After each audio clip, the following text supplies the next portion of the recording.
state parameter, modified state parameter don't work for predicting protection. There was a suggestion of shear waves. So I'm just asking if anybody has any view, given that Matt was finished on a question, or if you have any precise question for one of our speakers.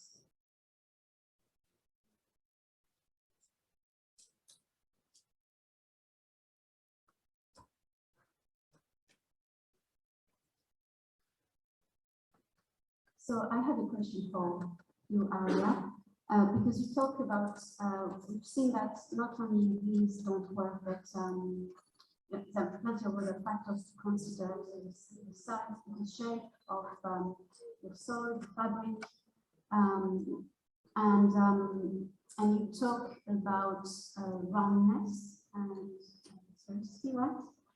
And of course, there are two very different scales. You're saying that the micro scale is important, and one of them is more related to the size of the particle, the form, and the other one is more related to the angularity. So, is there a way to know which one you see really predominant in what you recommend?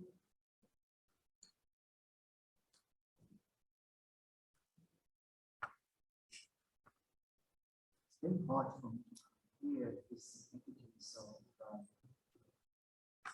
to get it to its close to the have. But what I can say is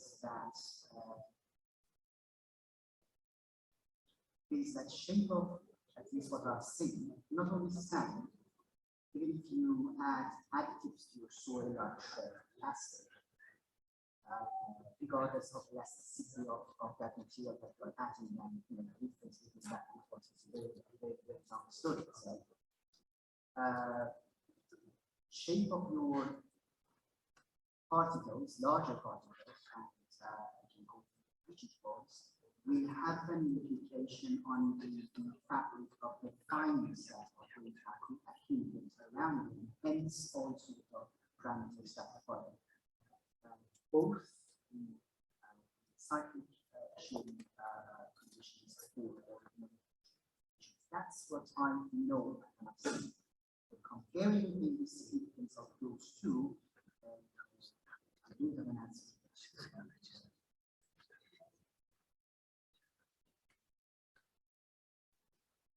Thanks. Any question also for Andrea, who I guess is still so, or any view, I guess, for Sashiki?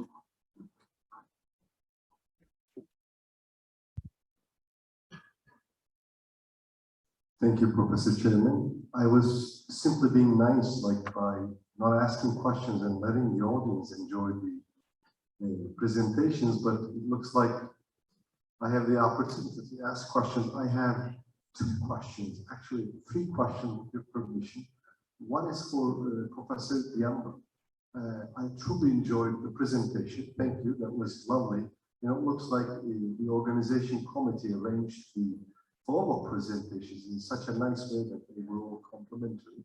I would like to get your feedback and your opinion on continuum mechanics versus discrete element model. Finite element closed loop comments was lovely, like starting with the element behavior, and then we model it through finite element, and then we go back and close the loop and then try to mimic the laboratory element tests. But you very well know some of the limitations of continuum mechanics. And then recently we were talking about discrete element modeling a lot. I would like to get your personal opinion on the method. That was my question. One little note to Dr. Hamza Saeed. In one of the presentations, I think in your slides, sorry, I saw that with consolidation, the relative density was changing a little bit. Would you please comment about that? Because that was kind of like, you know, when we prepare a sample, we start with the relative density, and with consolidation, the weight ratio changes with the relative density. would you please say something about it? I would love to hear your comments. And truly, the last question is, it was a lovely presentation by Professor Cook. I truly enjoyed every bit of it. My question is, he showed a brilliant data about the critical state line and the curvature and so on. And one data point was at 0.1 kp. So, Professor, it was unusually low stresses.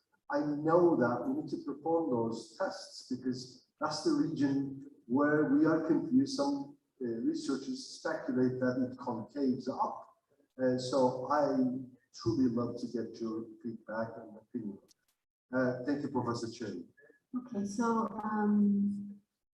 maybe we can start with Matthew replying to your question, and then Hamza, and then maybe Andrea, which is more sort of question.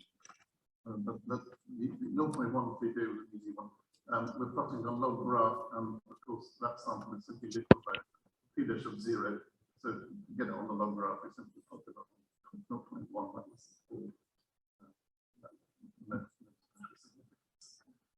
we didn't measure it at 1 p-dash of 0. So Hamza, do you want to reply?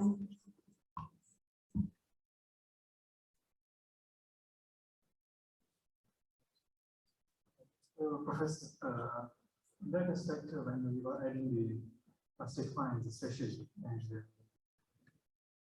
with the increase in fines content, we observed that when we pass the threshold fines content, especially, the relative density, or I should say consolidated wide ratios as compared to the initial wide ratios before consolidating the samples, was quite significantly increased. One of the primary reasons can be associated towards the highest surface area, and especially we were using like high plastic clays, which in turn has more, let's say, surface negative charge as compared to the lower plastic clays.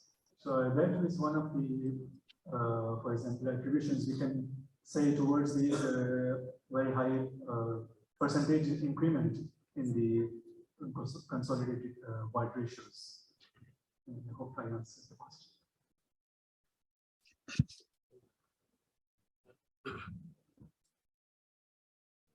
And so that's Andrea. Did you have any response?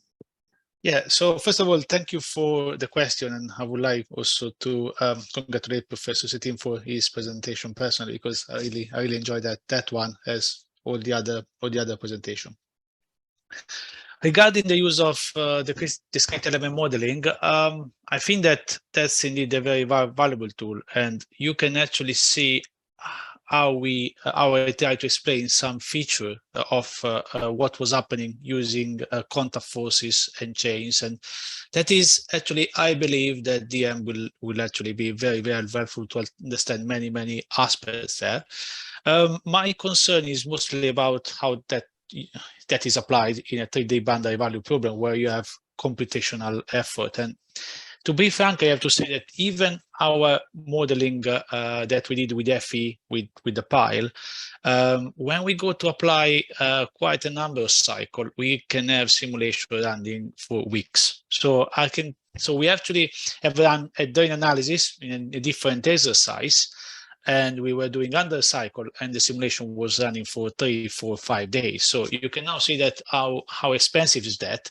And when we do with under condition where the pore pressure is much more difficult to reach an equilibrium with respect to the drain condition, and if we have partially drain condition, we are actually going also in a further problem with the computational effort. So yeah, I think that overall, if I can come back, I think that's, yeah, the DM is actually a very good tool, and I think it can have a very good role in that closed loop somewhere, and probably it should be added. But yeah, not only for going for maybe for the full 3D boundary condition. Okay, thank you. Andrea. I think Matthew wants to express an opinion. If we we're going to use DEM as often it's currently used with simply spherical particles and some very simple contact laws, it's just very empirical and we're just curve fitting. But Andrea would be aware of the work we're doing at UCL, where we're establishing experimentally with contact laws between single particles, what Beatrice and I are doing. I think it's currently a railway ballast on it in the past with sand. We're pretty close, I think, to being able to model accurately particles of sand with railway ballast in terms of shape, accurate contact behavior. But I do agree with Andrea that the computational cost will be absolutely horrific. But that's got to be the way forward. We've got to get away from spherical particles. That's concepts are just nonsense. We've got to do it right. All right.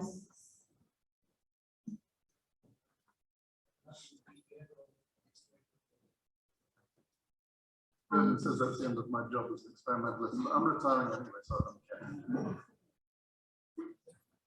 Okay, so thank you very much to all the speakers for a very enjoyable session. And so now we move on to our last speaker. Oh, yes, Christiana. So Dr. Christiana